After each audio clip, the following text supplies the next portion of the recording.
Hello, everyone. Good afternoon. Hello. Hi. How's everybody doing today? Thank you so much for joining us today. I am just changing my view here so that I can see all of you. It looks like we have a great group of people here today, 26 people to engage in this great conversation. Looking to see what it is.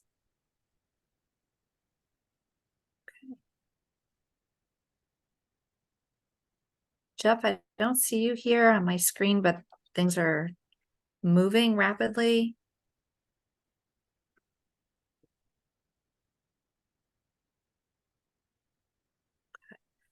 All right, well, we will get started. We have until about 4:40, 4:45 to engage in a conversation on skills alignment.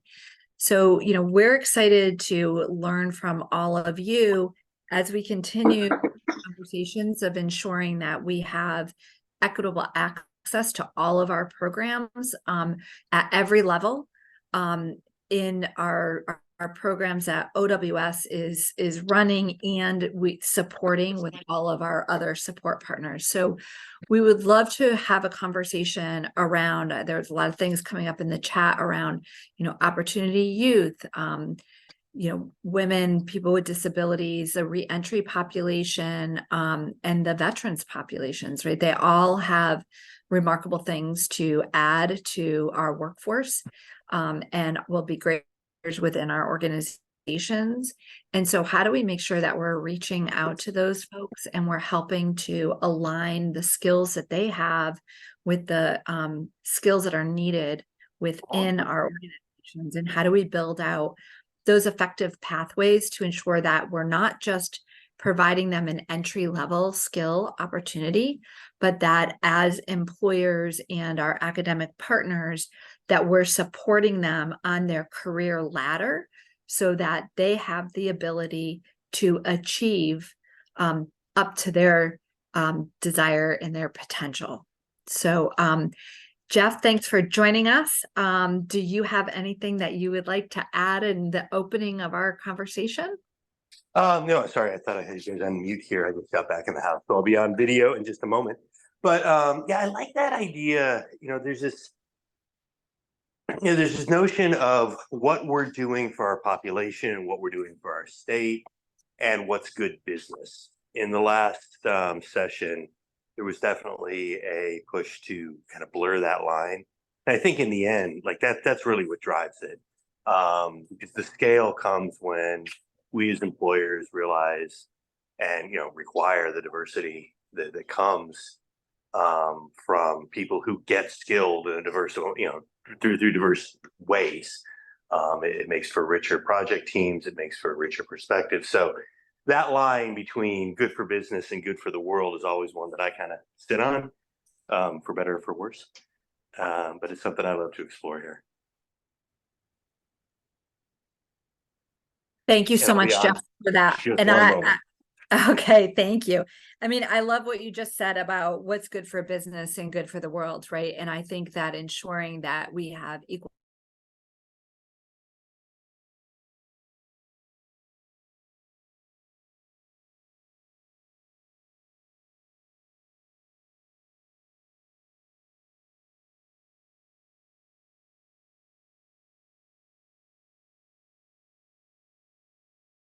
specific concerns or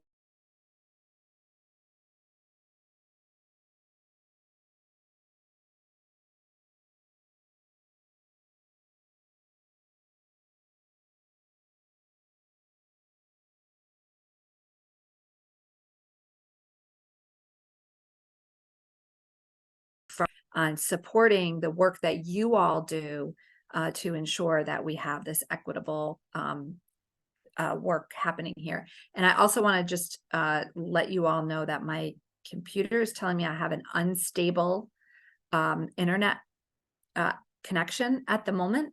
So Yeah, you cut out a couple times, Kelly, just to let you know. Thank you, Sabrina, for mentioning that. It popped up on the screen. So this is an open dialogue. I'm hoping not to lead, this entire discussion. So let's just jump in with the first kind of thoughts that you all have around this topic.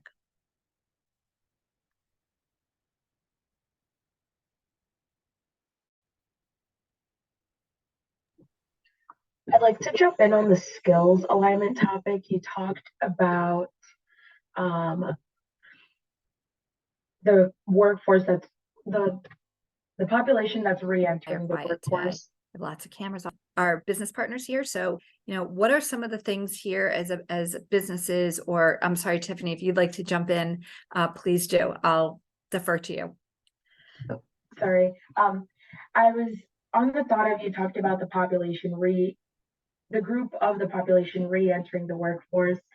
And on the topic of cannabis, right, that made me really think about how a lot of the laws and legislation we passed was to give so many people like this fresh start when it comes to like wiping out their criminal history, etc. And I feel like there could be like these skill sets that could be learned while you're still incarcerated. Like there's a lot of like workforce programs they already have. And I feel like a lot of those skill sets could be applied into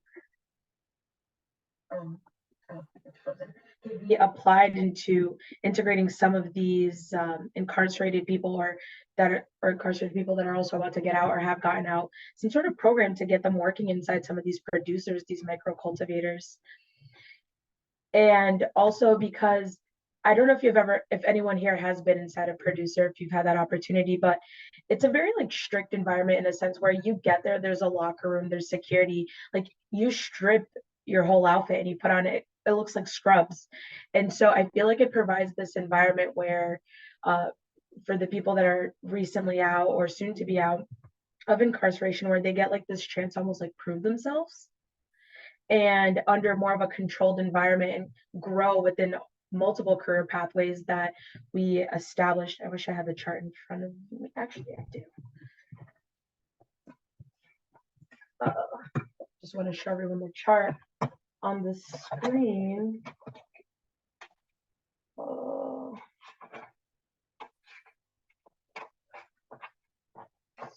Bear with me. There we go. All right, so we have like these career pathways, like production, for example, right?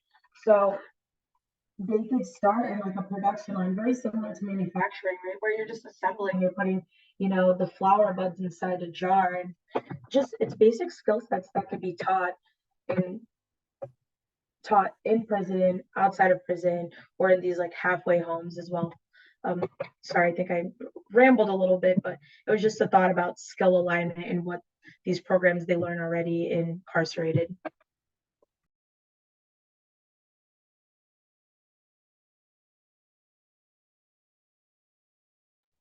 So here's the question for you. When you're looking for a partner, and I think I am video worthy. Yeah, that's sort of kind of floating there. When you look for a business partner, I think in the last discussion we talked about some maybe misperceptions about the heaviness of the lift of the adaptations that the businesses must make and all that. When it comes to folks that are coming back into the workforce from incarceration, what are you looking for in a partner where you go, obviously I think you'll be thankful for anybody that provides jobs to any of the folks in your program, but there's going to be some where you're like, this is my partner in the long run. They've got it. What is it that they've got that you get excited about knowing that this is somebody you're going to be working with for years on the business side? I'm going to say motivation, right? I always say you either swim or swim. And I like to say, like, I don't sink, right? Success is the only option. So I'm always looking for someone that's going to be glass half full, motivated, and that's going to always want to take that extra step. Right? Yep. They're going to want to take that extra step to keep growing and also just be appreciative of the opportunity at hand, right? Yep. You catch a break, take it and run and be grateful.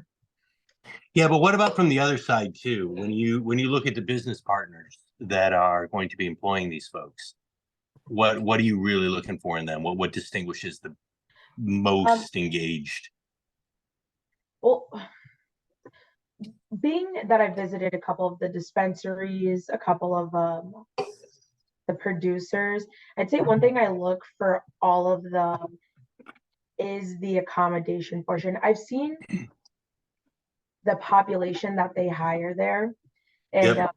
from an outside perspective, yeah, sometimes you look and you're like, that's quite interesting. But I also see what the pay scale is. So I also see what the pay scale is. But I do look for them to be I'm going to say that wrong. I look for them to have accommodation Yeah. for the people that they bring in, but I also look for the career paths that they provide to people. And I would say it's limited. I consider the career paths they provide from the bottom to the top very limited. I feel like currently they rather pick someone off the street before promote within. Hmm. Yeah. But definitely accommodations and internally providing career pathways and trainings and opportunity. That's what I would be looking for in these partners. And currently, I wouldn't say we have that yet, but that's something we could work on. Got it. Other thoughts from the group? Other questions? Hi, I'd love to jump in. Sure. My name is Sabrina Manzini. I work for the Connecticut State Department of Education, and I oversee adult education for the state. I'm the state director for adult ed.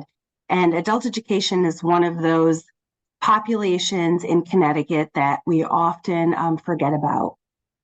In Connecticut, we actually served last year over 20,000 adults throughout the state of Connecticut. And when I say adults, it's 17 or older without a high school diploma or who are lacking English language skills. So we do a great service for Connecticut residents. And one of the things that we'd love to see better is a better pipeline for those students to get into the workforce and to get into workforce training opportunities. What I see in a lot of the reports are all of the wonderful partnerships that businesses are doing with high schools across the state. They're creating job shadowing opportunities, job training. They're creating these great pipelines for students to get right into the workforce. For some reason or another, adult education is often left without those same opportunities. There's no opportunity for dual credit. There's no opportunity for them to shadow and go into the workforce. We can provide workplace literacy. So sometimes we have businesses who have students who might be in need of a high school diploma. And so we can work directly with those employers to help build the basic skills of students. Yet we're not necessarily being called upon to do that. There are certain towns and cities who do that, but in pockets. So I'd love to see like more of a statewide effort in helping serve those students, because it is definitely a population in need. And when we talk about workforce on these calls, it's great to talk about high school students, but we know that those 17 and 18-year-old students don't really know what they want to do yet. The population that adult education serves is ages 22 to 44. Those students really are looking for a self-sustaining wage. So I just want to make sure that we're keeping adult ed in mind when we're writing any kind of, any kind of reports or anything. Anytime you as employers are looking to work with students, to not forget about those adults who can really just dive right into job trainings.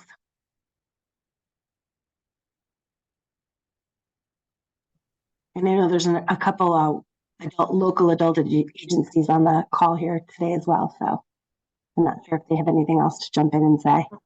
Sabrina, can I ask you a question?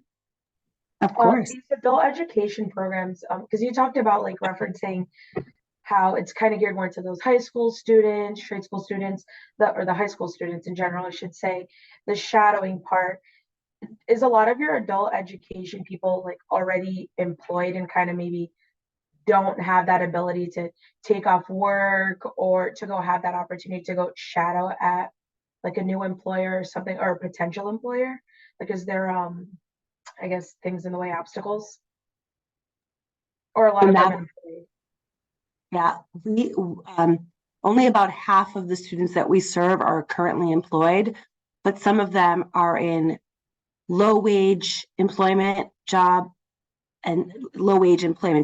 not able to sustain a household many times. And the wonderful thing about adult education is we have evening programs. So a lot of times students who are working during the day are still able to participate in our evening programs at night. We also have like high school pathways that don't necessarily have to meet in class in person. So we have like external programs where they can do a lot of the work independently at home online for opportunities just like that. So they can participate in job trainings. So they can switch their schedules and such for if they're only in school.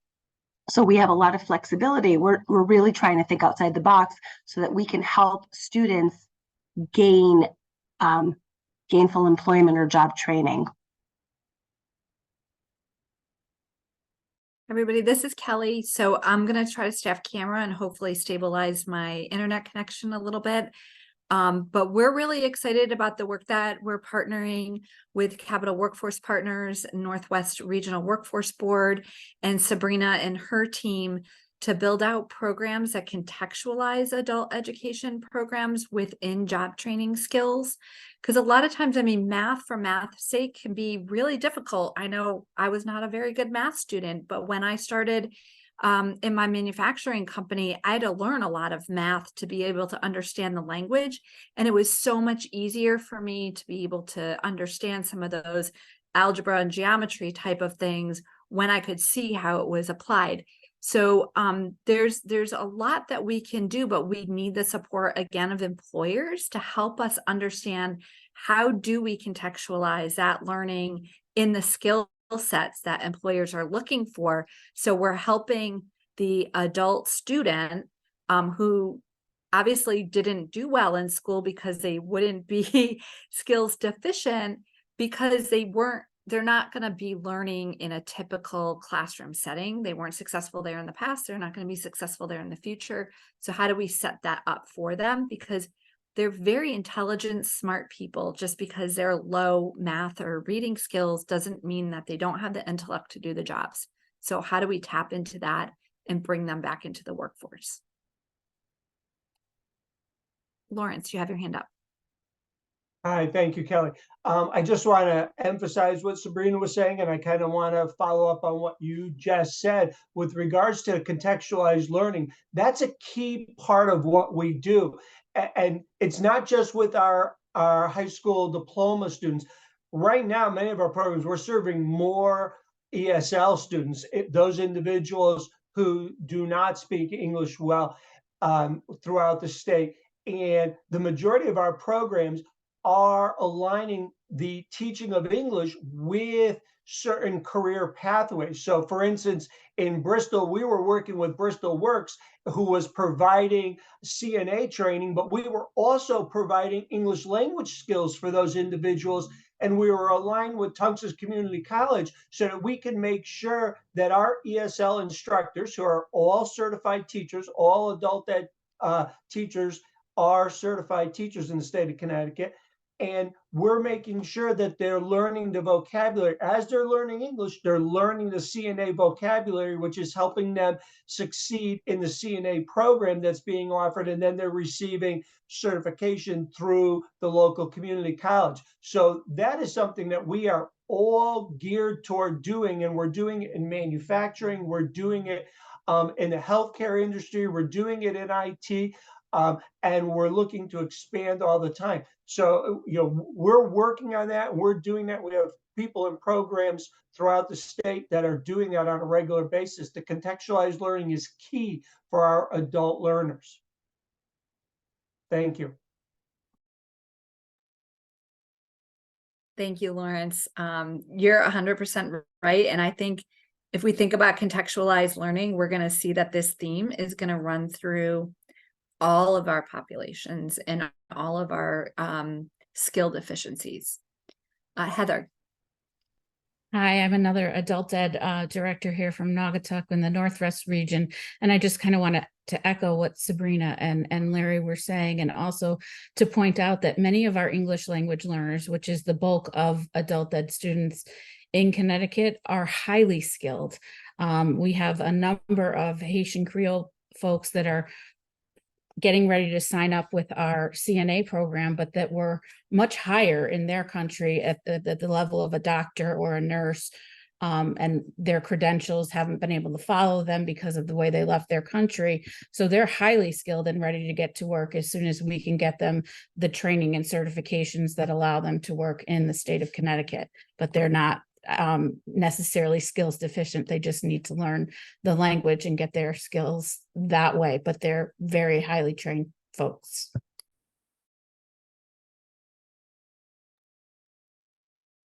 Thank you. What can employers do to help, ensure that we have these opportunities for folks with unique opportunities and barriers to being successful? And what do businesses' role in helping all of you do the work that you do?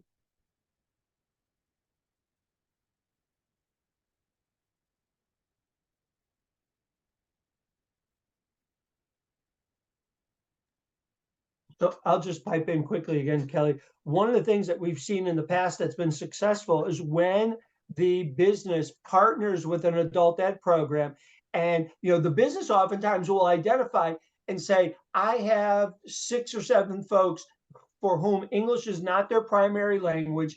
I want to be able to promote them. However, they need to be able to read these particular documents. They need to be able to use, and unfortunately, all these documents are in English. Can you create a program that specifically addresses the vocabulary and the terminology that we need within our industry?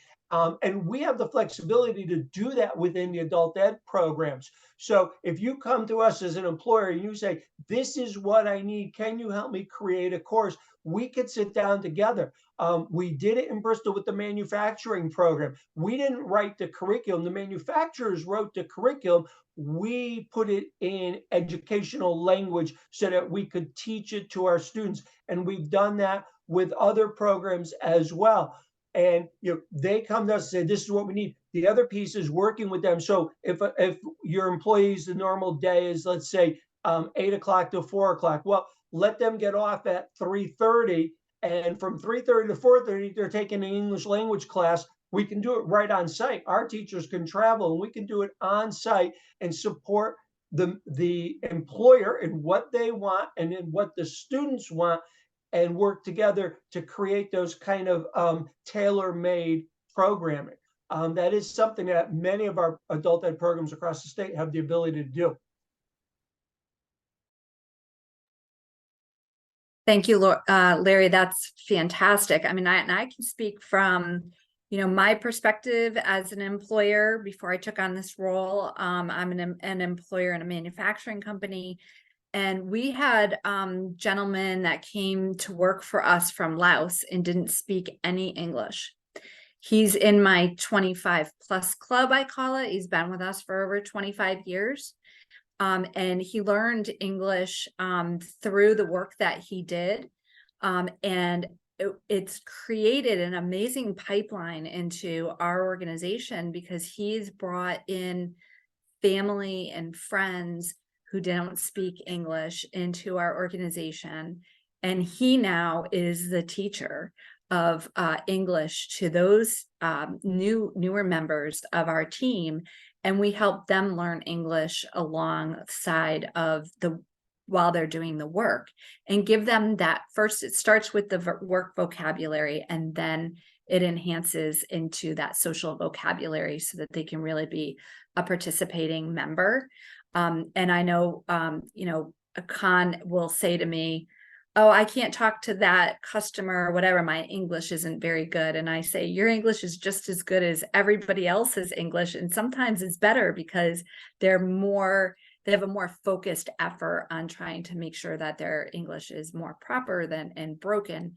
So for us, it's been a really amazing opportunity to bring in people from other cultures into our business because of the language differentiator, and then help them learn English on the job.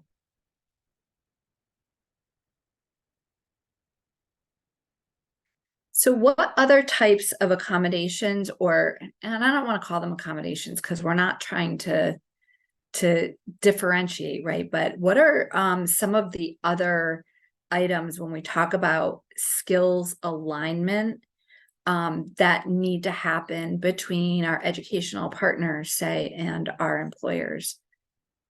I see we have quite a few of our educational partners here on the line with us today.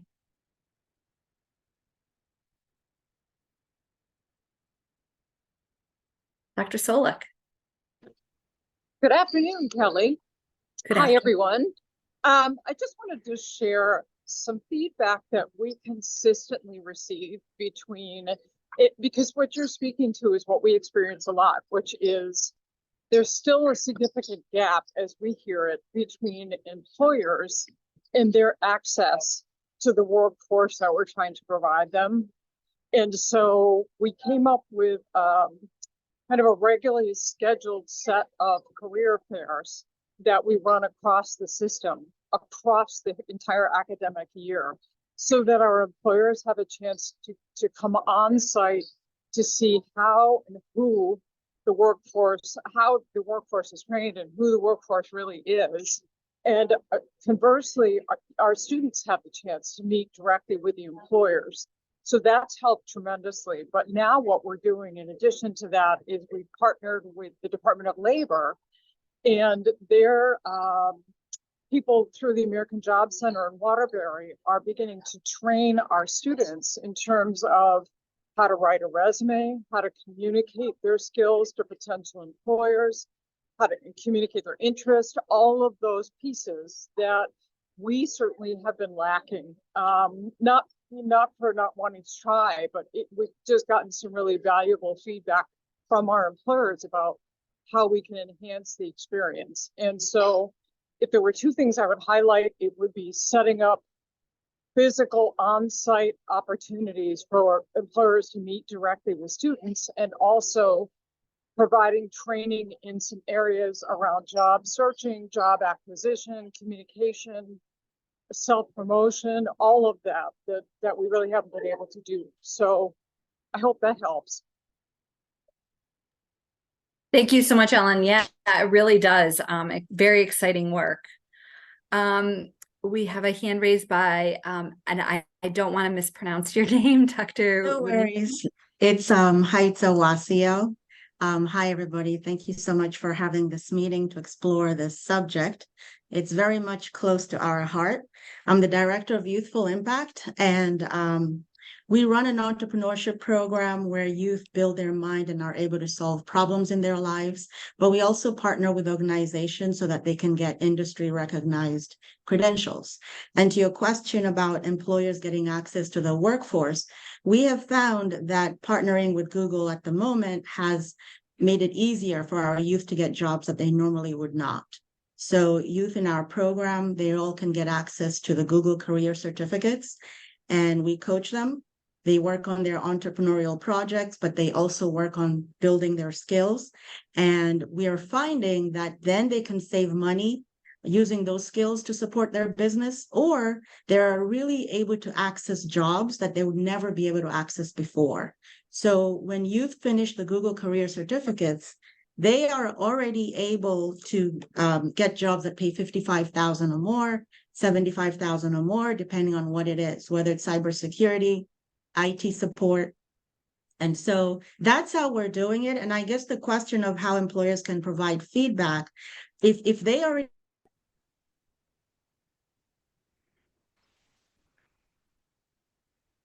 So I think now we're going to go to the report outs from each of these sessions. And we're going to do pretty quick ones, like a couple minute.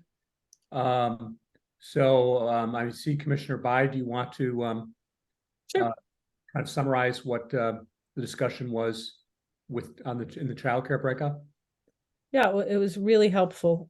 We talked about some challenges that we hadn't touched on earlier, which are challenges around out of school time and how maybe, we need some better data about that. And Commissioner Russell Tucker offered some strategies, and we'll take a closer look at that. We talked about childcare deserts. We talked about some of the challenges with zoning to opening family childcare homes, and are there ways to remove some of those barriers? Also, the need for better data so more groups can sort of look at these challenges and provide insight and reports to us. We have very weak data systems at this time. Commissioner Russell Tucker, we want to improve ours the way you improved yours over the past few years. So that was sort of a summary. I'm sure I missed some items, but it really was a conversation that was super helpful. Also, maybe on the facility side and in Eastern Connecticut, looking to leverage some existing resources in the state like LISC and CHIFA, and that's going to take a heavy lift to really adapt and fix some of those entrenched problems out there. All right, thank you, Commissioner.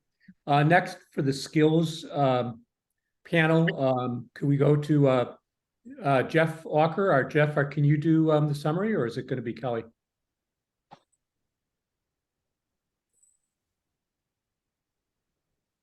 Oops. Sorry, I'm messing around with my my screen here. We upgraded our VPN and we now no longer allow Zoom, which is a problem, but hopefully it's fixed. Yeah, I mean the conversation was robust. I think it was starting to get into the details of what is needed, less so from the employee standpoint, because I think that's pretty well established. You know, you're looking for that motivation, you're looking for the willingness to change when you're looking at upskilling and reskilling and reentering the workforce. But the focus quickly turned toward the training programs and the employers, and what can we do on either side to best unlock the potential of this part of the workforce, which is critical to to filling these jobs, as well as from an employer point of view, the commitment, the enthusiasm, not just the check the box sort of effort, but people genuinely caring about what needs to be in place for accommodations, for reporting, for whatever else might be there to bring in these adults that are now changing their careers. And that brings a whole bunch of different challenges with family and assumed income there. So it was a good discussion there. If anyone wants to get into specifics there, I know we got into some very specific programs that are being funded and what they're trying to do. But really I think the theme of it was kind of coming back on us as employers and educators and trainers to create the environment where these folks can learn and contribute. And hopefully I did that justice. Thank you, Jeff. Next, let's turn to Anthony and Robin to talk about the panel with people with disabilities. Sure. We spent quite a bit of time, a great discussion, and thank you, Commissioner Porter and Commissioner Sheff, for as long as he was able to stay. We talked quite a bit about accommodations and at what point a person discloses and how they do that. We just started to touch on helping young adults and how important it is to help young adults to understand those accommodations of their rights and how to advocate for themselves. We did spend quite a bit of time on neurodivergent employees and how to create inclusive environments and the things, everything from interview models and strategies to remove barriers and finding people's strengths to things like allyship programs and flexible attendance policies, how important it is to find the right match and to educate other staff and leaders, and some of the models like Project Search that are quite successful in partnerships and hiring people with disabilities. So that was really the gist of our conversation. I don't know, Anthony, if you want to, or anyone else wants to add anything else to that.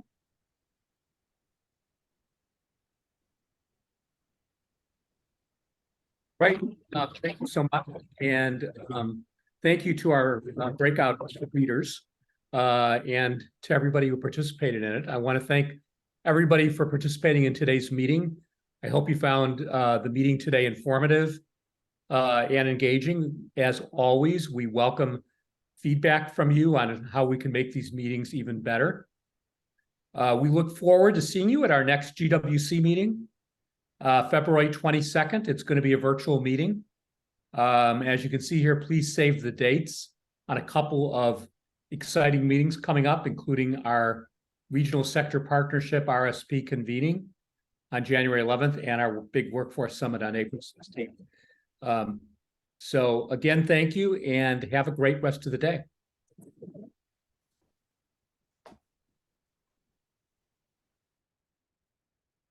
Thank you, Thank you. everyone. Thank you. Thank you, Mark. Have a good day. Thank you.